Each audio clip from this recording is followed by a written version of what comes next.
Sir ही हिकिड़ो एॾो वॾो बिग इवेंट्स आहे मुस्लिम्स जो।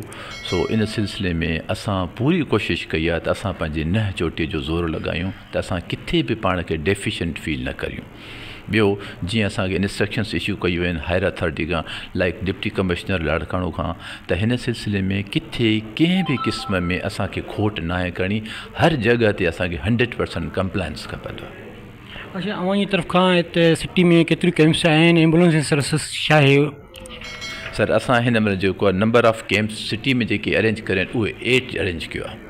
उहे तव्हांखे ऑलरेडी मैंशन थियल आहिनि नाला, उहा लिस्ट असां प्रोवाइड करे छॾी आहे हर हिकु कंसर्न अथॉरिटी खे। ऐं इन में असांजा जेके डिप्लॉय कया आहिनि मेंबर्स, उन में मेडिक्स ऐं पैरामेडिक्स ॿिन्ही जो जॉइंट जी कमु आहे। उन में 40 नंबर आहे असांजो मेडिक्स जो जेके मेडिकल ऑफिसर्स आहिनि, ऐं उन में 70 नंबर असांजो पैरामेडिक्स आहे जेके उनखे एसिस्ट था कनि त कंहिं बि क़िस्म जी कॉम्प्लिकेशन खां असां बची सघूं।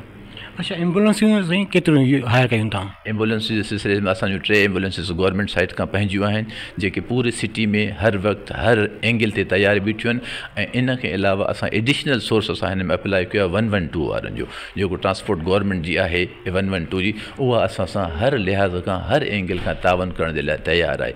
सो टोटल नंबर ऑफ़ एम्बुलेंसिस मुंहिंजे ख़्याल में मोर देन 10 या नियर टू 10 थी वेंदो पंहिंजे ऐं 112 जी कोलाबोरेशन सां। अच्छा, ये कैंपूं जेको तव्हां हायर कयूं आहिनि उहे कहिड़ी कहिड़ी लोकेशन ते आहिनि सर? जी, इन में असली में जेके 8 नंबर ॿुधायो लोकेशन्स में, उन्हनि में टॉप प्रायोरिटी असांखे स्टार्ट थो कयां। असांजी पहिरीं कैम्प जेका आहे उहा असांजो नालो मैंशन कयो आहे पाकिस्तानी चौक लाड़काना ते, ॿी कैम्प एट जाड़ल शाह, ॿी कैम्प आहे मुराद वहाण चौक ते, इन खां पोइ मेहर शाह बुखारी ते, हे थियो नंबर 4, इन खां पोइ नंबर 5 ते अची वञे लाहौरी महला, नंबर 6 ते नवंदेरो चौक, नंबर 7 ते नियर दड़ी पुलिस स्टेशन, ऐं लास्ट में भैंस कादुनी वारी चौक आहे। इहे असांजी फुली इक्विप्ड हर एंगल खां मैनेज कैम्प्स आहिनि। इंशाअल्लाह ताला हिन इवेंट खे बहितर तरीक़े सां फुलफिल करण जी कोशिशि कंदासीं। त जीअं स्काउट जे हवाले सां जेके कैंपूं लॻनि थियूं उनखे दवाउनि जी कोई इशू वग़ैरह? पर असांखे एक्चुअली इहा एड्रेस आहिनि त जेका बि रजिस्टर्ड अंजुमन आहे उहा पंहिंजो पेट खणी अचे ऐं उहा किथां कॾहिं बि हितां मायूस न वेंदी।